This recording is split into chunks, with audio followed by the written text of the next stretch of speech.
ಸಚಿವ ಆರ್.ಬಿ. ತಿಮ್ಮಾಪುರ ಅವರ ವಿರುದ್ಧ ರಾಜಕೀಯ ಷಡ್ಯಂತ್ರ ಮಾಡುತ್ತಿರುವುದು ಖಂಡಿಸಿ ಹಾಗೂ ಸುಳ್ಳು ಆರೋಪ ಮಾಡುತ್ತಿರುವವರ ಮೇಲೆ ಸೂಕ್ತ ಕ್ರಮ ಕೊಳ್ಳಬೇಕೆಂದು ಆಗ್ರಹಿಸಿ ಕರ್ನಾಟಕ ಮಾದಿಗ ಸಮಾಜದ ಸಂಘಟನೆ ವತಿಯಿಂದ ಕಲಬುರಗಿ ಜಿಲ್ಲಾಧಿಕಾರಿಗಳ ಕಚೇರಿ ಮುಂದೆ ಪ್ರತಿಭಟನೆ ಮಾಡಿದರು.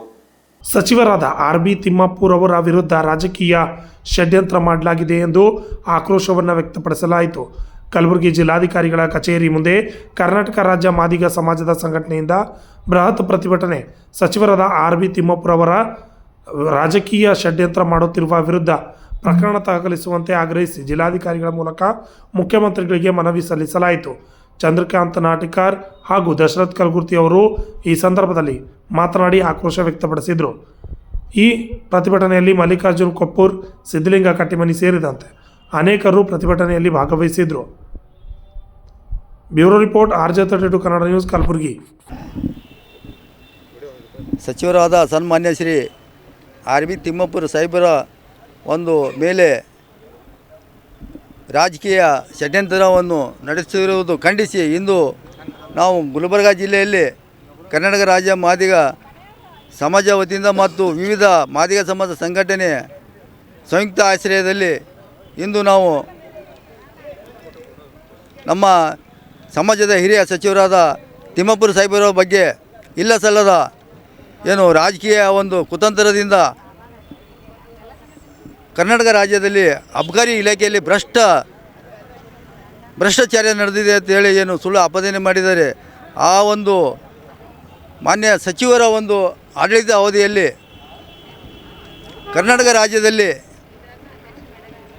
ಒಂದು ಅತಿ ದುಷ್ಟ ಒಂದು ಏನು ಅಧಿಕಾರಿಗಳಿಗೆ ಕಡಿವಾಣ ಹಾಕಲು ಮಾನ್ಯ ಸಚಿವರಾದ ತಿಮ್ಮಾಪುರ ಸಾಹೇಬರು ಒಂದು ಅಬಕಾರಿ ಕಾಯ್ದೆಯ ಒಂದು ತಿದ್ದುಪಡಿ ಮಾಡಿ ಕರ್ನಾಟಕ ರಾಜ್ಯದಲ್ಲಿ ಸಾಮಾಜಿಕ ಸಮಾನತೆಗಾಗಿ ಏನು ಪರಿಶಿಷ್ಟ ಜಾತಿಯ ಪರಿಶಿಷ್ಟ ಪಂಗಡದ ಏನು ಜನರ ಏಳಿಗೆಗಾಗಿ ಆ ಒಂದು ಅಬಕಾರಿ ಇಲಾಖೆಯಲ್ಲಿ ಕರ್ನಾಟಕ ರಾಜ್ಯದಲ್ಲಿ ಒಟ್ಟು ಮದ್ಯದ ಅಂಗಡಿಗಳು 14,101 ಮದ್ಯದ ಅಂಗಡಿಯಲ್ಲಿ ಒಂದು ಸಮಾನತೆಗಾಗಿ ನಮ್ಮ ಪರಿಶಿಷ್ಟ ಜಾತಿಯ ಪರಿಶಿಷ್ಟ ಪಂಗಡದ ಒಂದು ಪರವಾನಿಗೆ 14,101ರಲ್ಲಿ ನಮ್ಮ ಮೀಸಲಾತಿಯ ಅನುಗುಣವಾಗಿ CL9 ಆಗಿರ್ಬೋದು, CL7 ಆಗಿರ್ಬೋದು, CL2 ಆಗಿರ್ಬೋದು, ನಮ್ಮ ಮೀಸಲಾತಿಯ ಅನುಗುಣವಾಗಿ ನಮ್ಮ ರಾಜ್ಯದಲ್ಲಿ 241 ಒಂದು ಹೊಸ ಅಂಗಡಿಗಳಿಗೆ ಏನು ನಮ್ಮ ಸಚಿವರಾದಂಥ ತಿಮ್ಮಾಪುರ ಸಾಹೇಬರು ಏನು ನಮ್ಮ ಮೀಸಲಾತಿ ಅನುಗುಣವಾಗಿ ಒಂದು ಕಾಯ್ದೆ ತಿದ್ದುಪಡಿ ಮಾಡಿದ್ದಾರೆ. ಆ ಒಂದು ಅದು ಒಂದು ಮಹತ್ವವಾದ ನಿರ್ಧಾರ. ಮತ್ತು ಅದೇ ರೀತಿಯಾಗಿ ಇನ್ನು ಆ್ಯಕ್ಟಿವ್ ಏನು ವೈನ್ ಶಾಪು ಮತ್ತು ಬಾರ್ಗಳು ಏನು ನಮ್ಮ ರಾಜ್ಯದಲ್ಲಿ ಉಳ್ಕೊಂಡವ ಅದು ಒಂದು ಮರು ಟೆಂಡರ್ ಮಾಡಿ ಆ ಒಂದು ಮರು ಟೆಂಡರ್ ಮಾಡುವ ಒಂದು ಅಂಗಡಿಗಳು ಟೋಟಲ್ ಕರ್ನಾಟಕದಲ್ಲಿ 999 ಅಂಗಡಿಗಳಿಗೆ ಟೆಂಡರ್ ಮುಖಾಂತರ ಆ ಒಂದು ಅದರಲ್ಲಿ ಕೂಡ ಪರಿಶಿಷ್ಟ ಜಾತಿ ಪರಿಶಿಷ್ಟ ಪಂಗಡದ ಜನರ ಒಂದು ಏಳಿಗೆಗಾಗಿ ಆ ಒಂದು ಅಂಗಡಿಯ ಪರವಾನಿಗೆ ಸಿಕ್ಕರ ಆ ಒಂದು 499 ಏನು ಇನ್ನೂ ಆ್ಯಕ್ಟಿವ್ ಶಾಪ್ಗಳು ಅದಾವ ಅವು ನವೀಕರಣಗೊಂಡರು. ಅದರಲ್ಲಿ ಕೂಡ ನಮ್ಮ ಪರಿಶಿಷ್ಟ ಜಾತಿಯ ಜನರಿಗೆ 145 ಅಂಗಡಿಗಳನ್ನು ದೊರಕ್ತವೆ. ಈ ಒಂದು ರಾಜ್ಯದಲ್ಲಿ ಈ ಅಬಕಾರಿ ಕಾಯ್ದೆಯ ಪ್ರಕಾರ ಏನು ನಮ್ಮ ಸಮಾಜದ ಏಳಿಗೆಗಾಗಿ ನಮ್ಮ ಸಚಿವರು ಏನು ಕಾಯ್ದೆ ತಿದ್ದುಪಡಿ ಮಾಡಿ ಇದು ಏನು ಜಾರಿಗೆ ತಂದರೆ ಅದು ಸಹಿಸಲಾರದೆ ಈ ಒಂದು ರಾಜಕೀಯ ಕುತಂತ್ರದ ಮತ್ತು ಮನುವಾದಿಗಳು ಏನು ಕರ್ನಾಟಕ ರಾಜ್ಯದಲ್ಲಿ ಮದ್ಯ ಮಾರಾಟ ಸಂಘ ಏನು ಇದೆ ಆ ಒಂದು ಸಂಘದ ಪುಡಾರಿಗಳು ಮತ್ತು ಮನುವಾದಿಗಳು ಅವರು RSSದ ಒಂದು ಕೈಗೊಂಬೆಯಾಗಿ ನಮ್ಮ ಒಂದು ಸಮಾಜದ ಹಿರಿಯ ನಾಯಕರಿಗೆ ಒಂದು ರಾಜ್ಯದ ಒಂದು BJP ನಾಯಕರ ಒಂದು ಕುತಂತ್ರದಿಂದ ಒಂದು ಸುಳ್ಳು ಆಪಾದನೆ ಮಾಡಿದ್ದಾರೆ.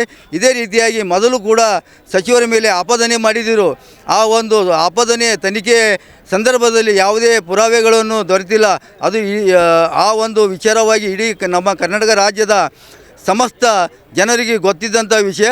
ಅದೇ ರೀತಿಯಾಗಿ ಇದನ್ನು ಕೂಡ ಸುಳ್ಳು ಆಪಾದನೆ ಏನು ಮಾಡ್ತೀರಿ ನಮ್ಮ ಸಚಿವರ ಮೇಲೆ ಅಂಥ ಒಂದು ವ್ಯಕ್ತಿಗಳನ್ನು ಖಂಡಿಸಿ ಈ ಒಂದು ರಾಜ್ಯ ಸರ್ಕಾರ ಕೂಡಲೇ ಅಂಥ ವ್ಯಕ್ತಿಯ ಮೇಲೆ ಸೂಕ್ತ ಕಾನೂನು ಕ್ರಮ ಕೈಗೊಂಡು ನಮ್ಮ ಸಚಿವರಿಗೆ ಒಂದು ರಾಜೀನಾಮೆ ಕೊಡಲು ಏನು ಒತ್ತಾಯಪಡಿಸ್ತೀರಿ ಆ ಒಂದು ಕೈ ಬಿಡಬೇಕೆಂದು ಈ ಒಂದು ಪತ್ರಿಕೆ ಮಾಧ್ಯಮದ ಮುಖಾಂತರ ರಾಜ್ಯ BJP ನಾಯಕರಿಗೂ ಮತ್ತು ಮನುವಾದಿಗಳಿಗೂ ಮತ್ತು RSS ಸಂಘದವರಿಗೂ ನಾವು ನಮ್ಮ ಕರ್ನಾಟಕ ರಾಜ್ಯ ಮಾದಿಗ ಸಮಾಜ ಇಡೀ ಒಂದು ಮಾದಿಗ ಸಮಾಜ ವಿವಿಧ ಸಂಘಟನೆ ಒಕ್ಕೂಟದಿಂದ ನಾವು ಇವತ್ತಿನ ದಿನ ಎಚ್ಚರಿಕೆ ಕೊಡ್ತೇವೆ. ಜೈ ಮಾದಿಗ, ಜೈ ಜೈ ಮಾದಿಗ. ಈಗಾಗಲೇ ಕರ್ನಾಟಕ ರಾಜ್ಯದಲ್ಲಿ ಅಬಕಾರಿ ಸಚಿವರ ವಿರುದ್ಧ ಷಡ್ಯಂತ್ರ ನಡೀತಕ್ಕಂಥದ್ದು ತಮಗೆಲ್ಲರಿಗೂ ಗೊತ್ತಿರೋದ ಸಂಗತಿ ಏನಲ್ಲ. ಇವತ್ತು ಅಬಕಾರಿ ಇಲಾಖೆಯ ಹಿಂದಿನ ಸಚಿವರು ಕೂಡ ಇದೇ ಥರ ತೇಜೋವಧನೆ ಮಾಡಿದ್ದು ತಾವು ಕಂಡಿದ್ದೀರಿ. ಆದರೆ ಈಗಾಗಲೇ ನಮ್ಮ ಸಮಾಜ ಕಲ್ಯಾಣ ನಮ್ಮ ಅಬಕಾರಿ ಇಲಾಖೆಯ ಸಚಿವರಾದಂಥ RB ತಿಮ್ಮಪ್ಪ ಅವರವರು, ನಾನು ಯಾವುದೇ ತಪ್ಪು ಮಾಡಿಲ್ಲ, ನಾನು ರಾಜೀನಾಮೆ ಕೊಡುವಂಥ ಅವಶ್ಯಕತೆ ಇಲ್ಲ ಅಂತಕ್ಕಂಥದ್ದು ಕೇಳಿದ್ದೀರಿ.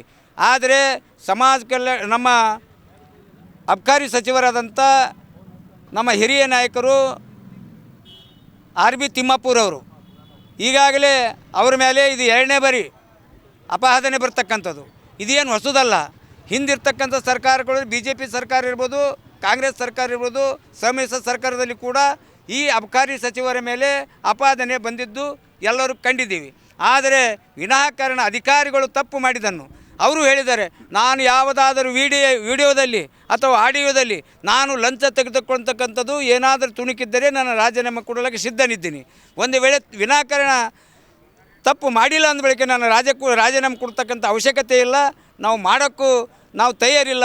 ಯಾವುದೇ ಕಾರಣಕ್ಕೂ BJPಯ ಪಕ್ಷದವರಿಗೆ, ವಿರೋಧ ಪಕ್ಷದ ನಾಯಕರೇ ನನ್ನ ಬಗ್ಗದ್ದು ಇಲ್ಲ, ಜಗ್ಗದ್ದು ಇಲ್ಲ ಅಂತಕ್ಕಂಥ ಖಡಖಂಡಿತವಾಗಿ ಹೇಳಿದ್ದಾರೆ. ಆದ್ದರಿಂದ ನಾನು ಕೂಡ ಸರ್ಕಾರದ ಮುಖ್ಯಮಂತ್ರಿಗಳಿಗೆ ಮನವಿ ಮಾಡಿಕೊಳ್ತಾ ಇದ್ದೀವಿ. ಇಡೀ ಕರ್ನಾಟಕ ರಾಜ್ಯದ ಮಾದಿಗರು, ಕರ್ನಾಟಕ ರಾಜ್ಯದ ದಲಿತ ಸಂಘಟನೆಗಳ ದಲಿತ ಮುಖಂಡರು ಯಾವುದೇ ಕಾರಣಕ್ಕೆ ರಾಜೀನಾಮೆಗೆ ಅವಕಾಶ ಮಾಡಿಕೊಡಬಾರದು. ನಮ್ಮ ನಾಯಕರಾದಂಥ RB ತಿಮ್ಮಪ್ಪರು ಪಕ್ಷದ ನಿಷ್ಠಾವಂತ ನಾಯಕರಾಗಿರುವುದರಿಂದ ಮತ್ತು ಯಾವುದೇ ಭ್ರಷ್ಟಾಚಾರ ಹೊಂದಿಲ್ಲ ಅನ್ನೋ ಒಂದು ಕಾರಣಕ್ಕಾಗಿ ಅವ್ರಿಗೆ ಯಾವುದೇ ಕಾರಣಕ್ಕೆ ರಾಜೀನಾಮೆ ಕೊಡುವುದಕ್ಕೆ ಬಿಡಬಾರದು ಅಂತಕ್ಕಂಥದ್ದು ಸರ್ಕಾರದಲ್ಲಿ ಮತ್ತು ಸಂಬಂಧಪಟ್ಟ ಮುಖ್ಯಮಂತ್ರಿಗಳಲ್ಲಿ ಮನವಿ ಮಾಡಿಕೊಳ್ತೀನಿ. ಅದೇ ರೀತಿ ನಮ್ಮ ಸಮಾಜ ಕಲ್ಯಾಣ ಇಲಾಖೆ ಅಡಿಯಲ್ಲಿ ಬರ್ತಕ್ಕಂಥ ವಸತಿ ನಿಲಯಗಳಲ್ಲಿ ಕೆಲಸ ಮಾಡ್ತಕ್ಕಂಥ ನಮ್ಮ ಕನಿಷ್ಠ ವೇತನ ಕಾರ್ಮಿಕರಿಗೆ ಸುಮಾರು 68 ಜನರಿಗೆ ವೇತನವಿಲ್ಲದೆ ಬಹಳ ಕಂಗಾಲಾಗಿದ್ದಾರೆ. ಅವರ ವೇತನವನ್ನು ಸಮಾಜ ಕಲ್ಯಾಣ ಅಧಿಕಾರಿಗೆ ಕೇಳಿದ್ದಾರೆ, ಆದರೆ ಹಾರಿಕೆ ಉತ್ತರ ಕೊಡ್ತಕ್ಕಂಥ ಕೆಲಸ ನಡೆದಿದೆ. ಆದ್ದರಿಂದ ಸಮಾಜ ಕಲ್ಯಾಣ ಇಲಾಖೆಯಲ್ಲಿ ಭ್ರಷ್ಟಾಚಾರ ಮಾಡ್ತಿರತಕ್ಕಂಥ ಪ್ರೀತಿ ದೊಡ್ಡಮನಿಯವರನ್ನು ಕೂಡಲೇ ಕಲಬುರಗಿ ಜಿಲ್ಲೆ ಬಿಟ್ಟ ತೊಲಗಲಿ ಅಂತಕ್ಕಂಥ ಹೋರಾಟ ಕೂಡ ಕೆಲವೇ ದಿನದಲ್ಲಿ ನಾವು ತಯಾರು ಮಾಡ್ಕೊಳ್ತಾ ಇದ್ದೇವೆ. ಆದ್ದರಿಂದ ಸಮಾಜ ಕಲ್ಯಾಣ ಇಲಾಖೆಯಲ್ಲಿ ವಸತಿ ನಿಲಯದಲ್ಲಿ ಕೆಲಸ ಮಾಡ್ತಕ್ಕಂಥ ನೌಕರರಿಗೆ ಸರ್ಕಾರಿ ಎಲ್ಲ ಸವಲತ್ತುಗಳನ್ನು ನೀಡಬೇಕು ಮತ್ತು ಅವ್ರಿಗೆ ವಾರಕ್ಕೊಂದು ರಜೆ ನೀಡಬೇಕು. ಬೆಳಗ್ಗೆ 6 ಗಂಟೆಯಿಂದ ಹೋಗಿ ರಾತ್ರಿ 9 ಗಂಟೆವರೆಗೆ ಅವರು ಕಾರ್ಯನಿರ್ವಹಿಸಿ ಬಂದರೂ ಕೂಡ ತಮ್ಮ ಮನೆಗೆ ಬಂದ ನಂತರ ತಮ್ಮ ಮಕ್ಕಳ ಶಾಲೆ ಫೀಸ್ ಕಟ್ಟೋಕ್ಕಾಗಲ್ಲ, ಮನೆ ಬಾಡಿಗೆ ಕಟ್ಟೋಕ್ಕಾಗ್ತಾಯಿಲ್ಲ.